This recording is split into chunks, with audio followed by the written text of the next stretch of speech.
bugenda kulwanyisa ffujjo n'akukuuma akalulu mu kulonda kwa bonna mu 2016. Lukwago akabinja ke yakatuumye erinnya erya Solidarity Italia ng'ate ye Meja Kakoza Mutale yabatuuma Kalangala Action Group.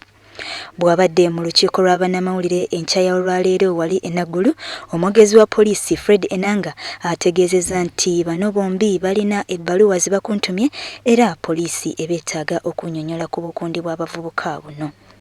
Kyo twakigaanye era okunoonyereza kugenda mu maaso wansi w'ekitongole kyaffe ekyabambega ekikuli okulaba nti banagezaako okutondawo obubondo buno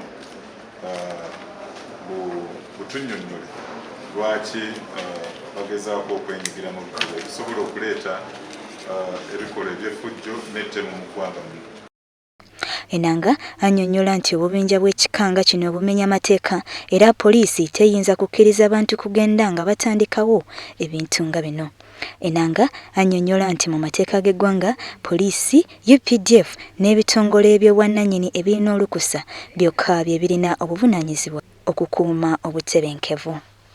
Ekikolwa kino kikyamu nnyo kubanga ekisookera ddala